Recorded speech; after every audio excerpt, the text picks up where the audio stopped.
Hi everybody, my name is Caden. I'm Jaden. I'm Eli. I'm Jason. We're the on this YouTube channel. And we thank you guys very much for joining us. We thank you very much for hanging out with us. Our family is your family. Your family is hopefully our family. We would gladly accept all of you guys out there. And big hugs to everybody. Everybody to and fro. And everybody who is hanging out with us. Gentlemen, how are you guys doing? Good. Everyone okay? Yep. Nobody tired? Anyone tired? I'm tired. I'm not. Everyone good? Oh, okay. Yes. I forgot to turn my Telegram off. It just blasted me up there, but I will leave that up there. So much love. Sorry for the interruption on that. We are into the books of Abraham, the writings of Abraham. And anyone have a recap for us on what has happened so far? What have we learned? Where are we at? And what do we got? Well, we took us back to old generations, Enoch, Methuselah, Lamech, and all these people, and talked about how Noah was born. You know, he looked different than the rest of the people, and they were scared because they thought he was a fallen DNA.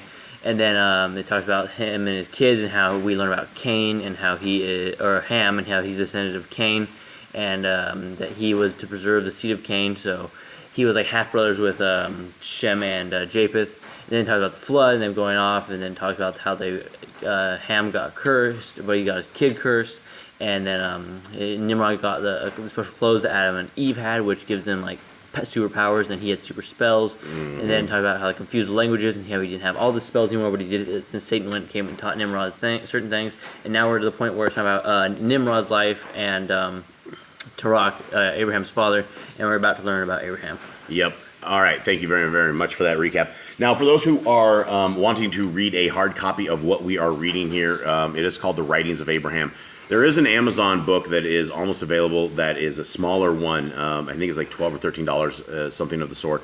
It's only The Writings of Abraham that will be available very, very soon. But for those who are looking for the entire, the whole gambit of the scriptures, you will not find a better deal than what you find right here. This is a very large book. It's large print. It's 103 books. It's one of the largest books. We had to find a special printers that are able to print this because of the size of it. If you guys think of your normal 66 book, large print, it's a large book. So this is going to be a tremendously large book. Now, the Hallelujah Scriptures sells this exact same thing for over $400. After shipping, it's $400. You can't quite get the same amount of books that we have.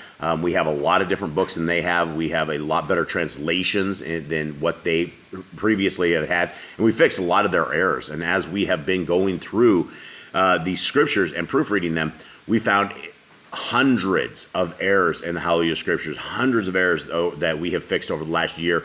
And we are dialing these in. So there's a pre-order right now. There's about 4 months before these are in. And you will never find a better deal on this. And it's a good idea to have a hard print in hand that you guys are able to have this. Who knows what's going to happen in the near future. But you can also always download the PDF absolutely free. The PDF is absolutely free. The Google app, we just got word from our coder. The Google app is going to be coming forthwith very, very soon. A couple of days, he says.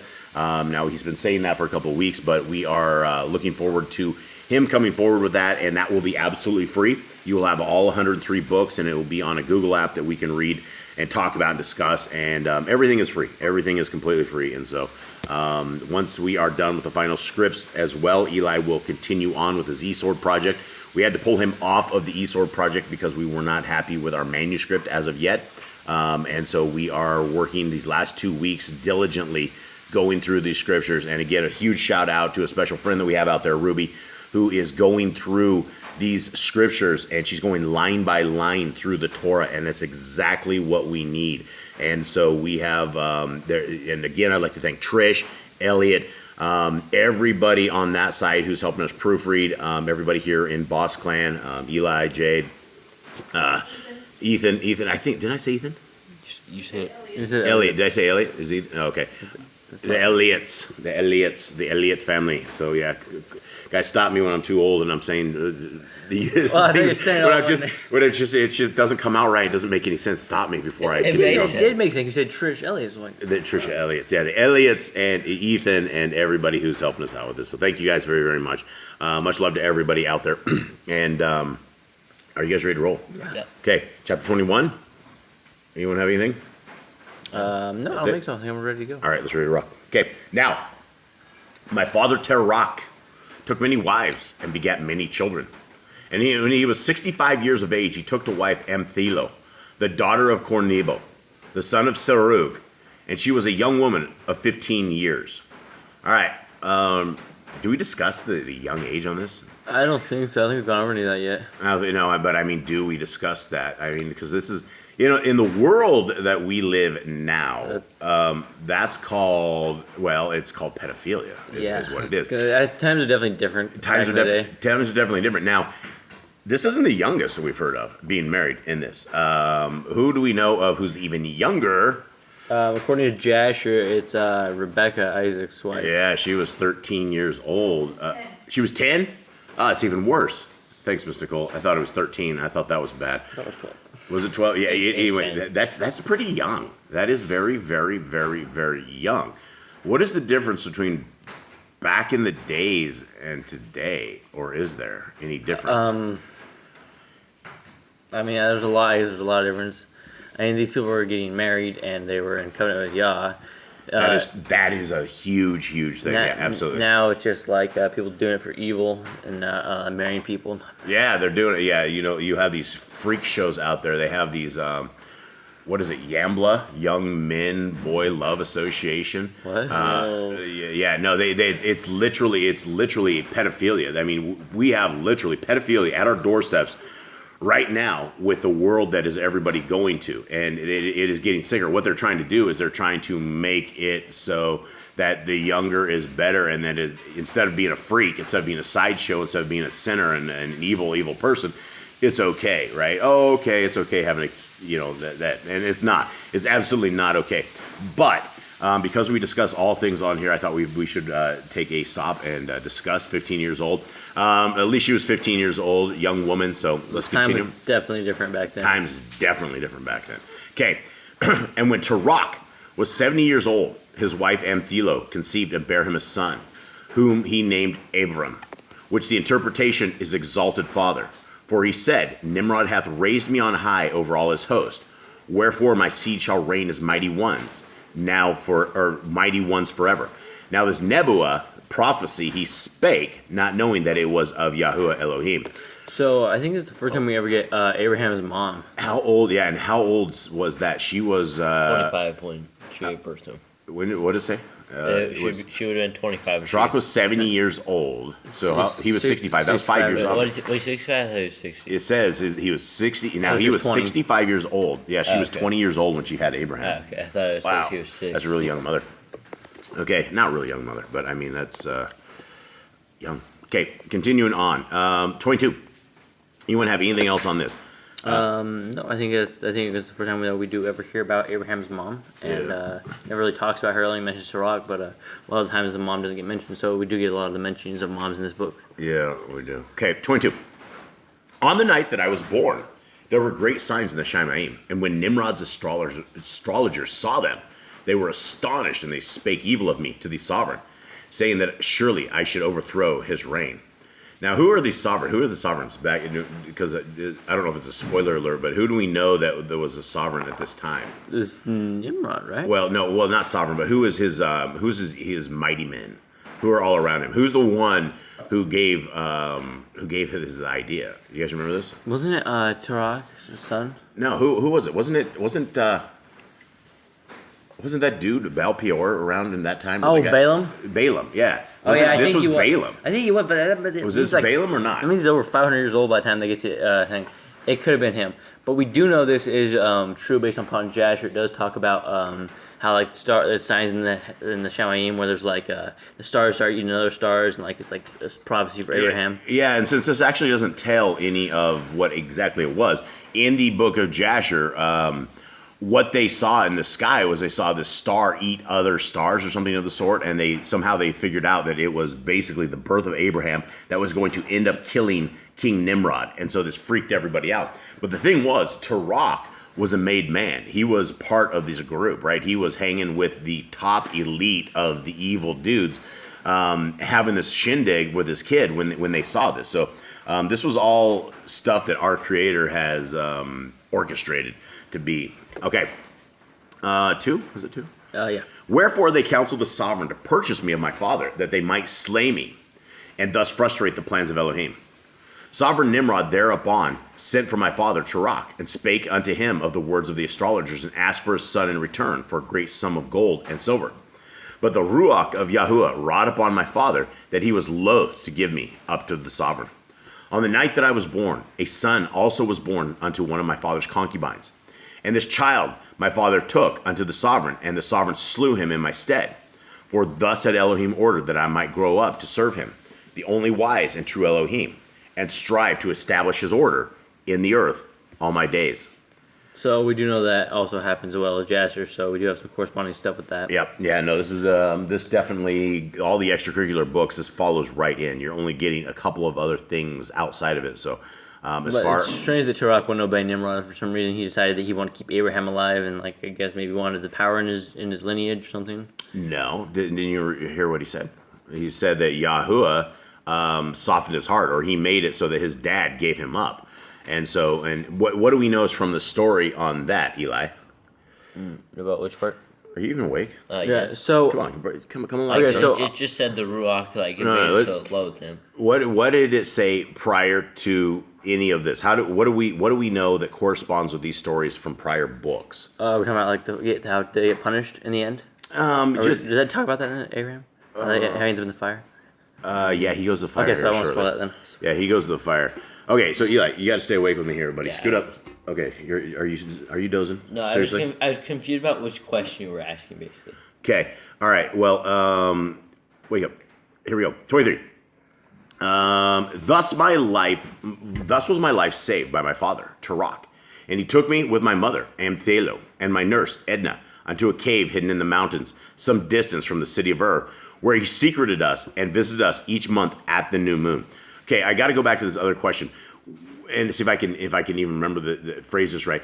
How did Abraham, from the time that Abraham was supposed to be slaughtered, what happened, and why did he decline Nimrod? And you should know this, Eli. You've read this 100 times. Okay, so basically the part where Nimrod tells him to do this, and he's like, well, would you... So he makes an analogy, I believe it was a sheep? A horse. Oh. It was the king's horse. Remember the king's horse? That's right. Oh, my goodness. I am the oldest person here. I'm decrepit. I'm like the crypt keeper. I'm so old, but yet I have a better memory than these guys. That's crazy. Okay. I haven't obviously read this Yeah, book. you haven't read this book. No, but Eli and I have read this book over and over and over and over. Okay, so it was a horse. Yes, and so the king gave Turach a really, really nice horse.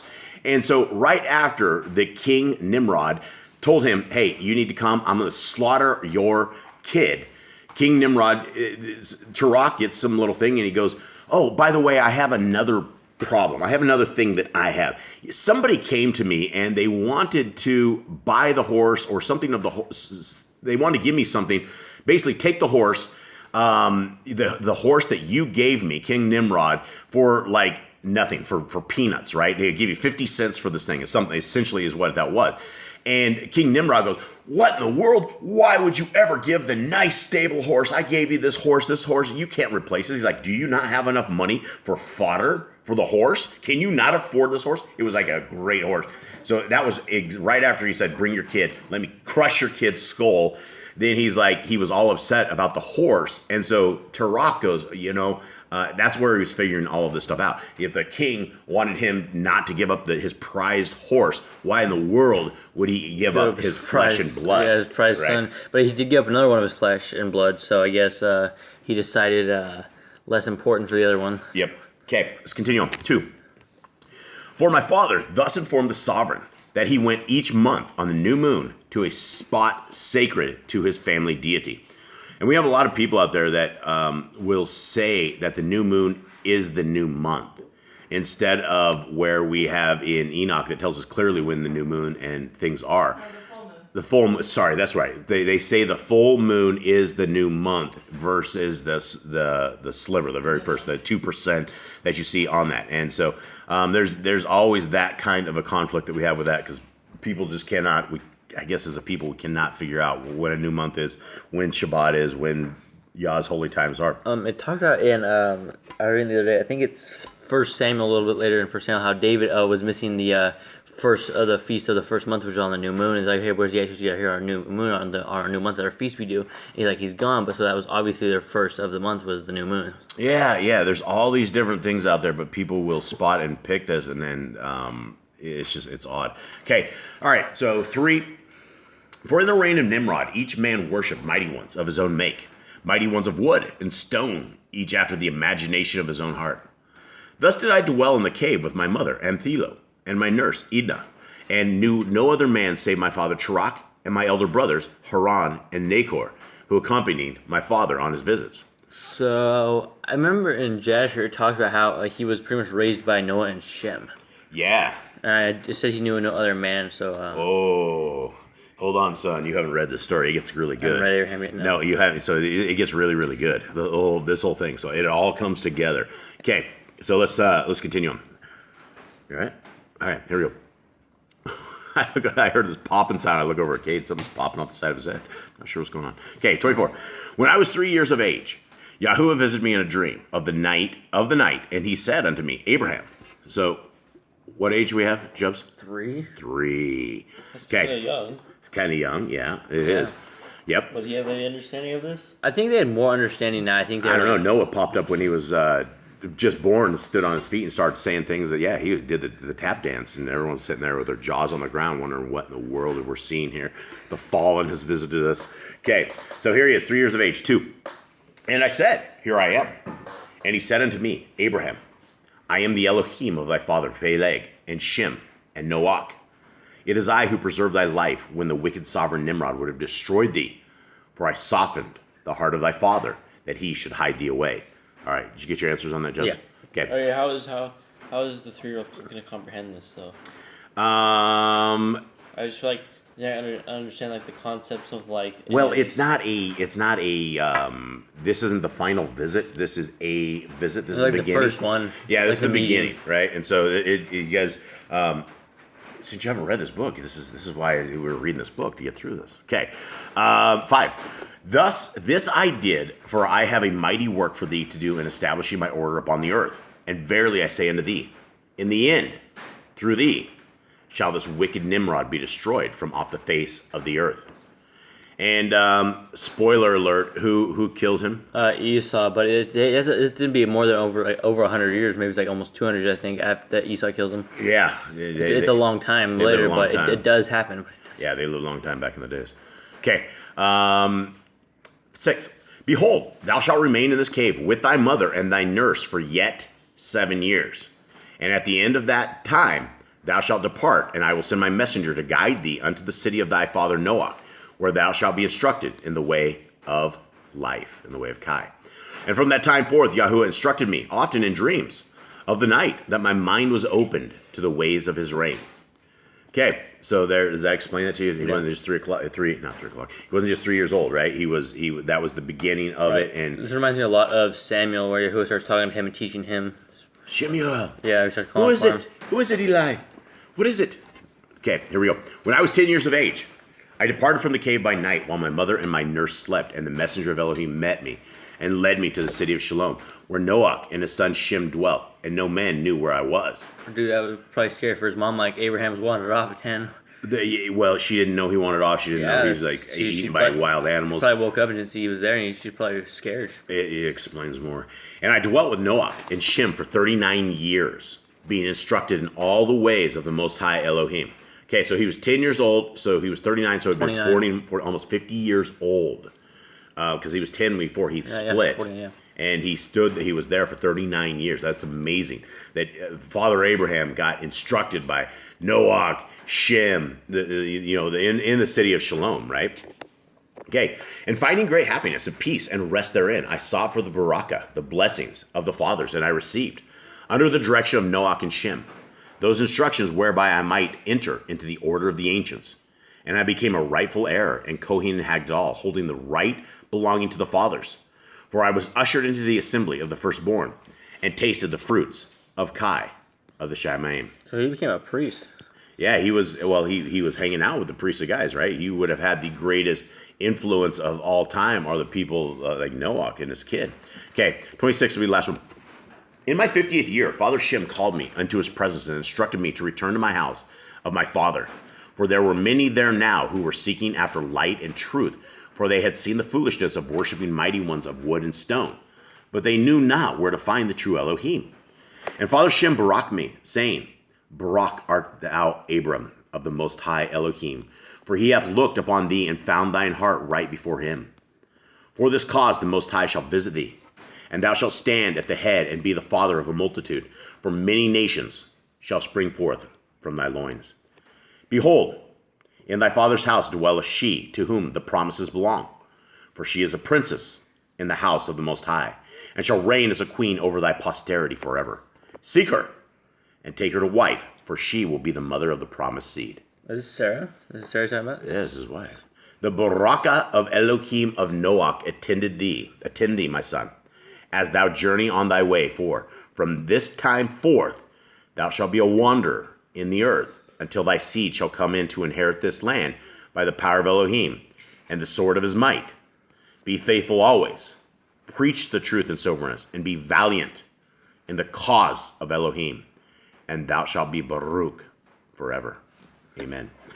You know, I mean, that's an amazing thing we end on right there, right? Is if we didn't catch anything on this, and if we only had like some wisdom from our forefathers, what he says, be faithful always. Preach the truth in soberness, and be valiant in the cause of Elohim. What does it mean to be valiant? Brave, strong, Brave, courageous. yep, exactly. Yep, and thou shalt be blessed forevermore. Amen. And it's obvious he was blessed because he did keep the stuff, he did keep the commands, and he got blessed for keeping the commands. Absolutely, yeah. And so this gives us tons more. I mean, none of us knew any of this. If you're just reading scriptures, you have no idea any of this. You don't even know Shem and Noach are still around at this point.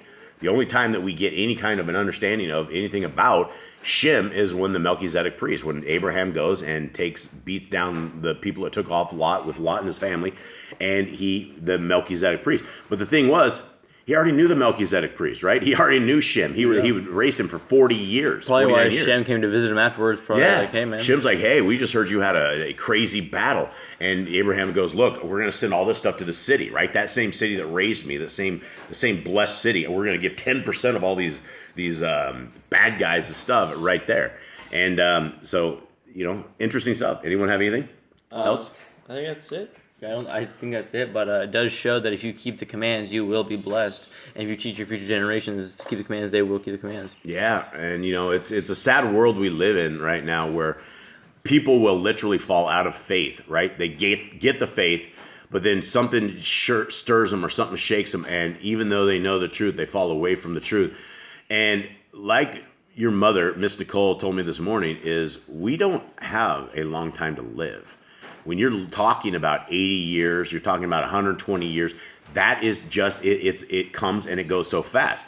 These guys back in the day, they had hundreds of years and still they couldn't get it together.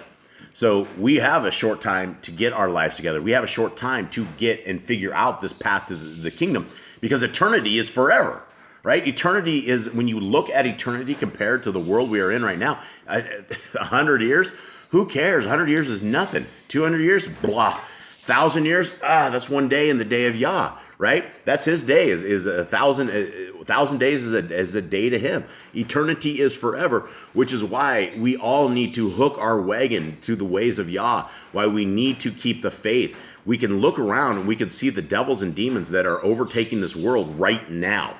They are completely around us. They are surrounding us, and it is a very wicked world.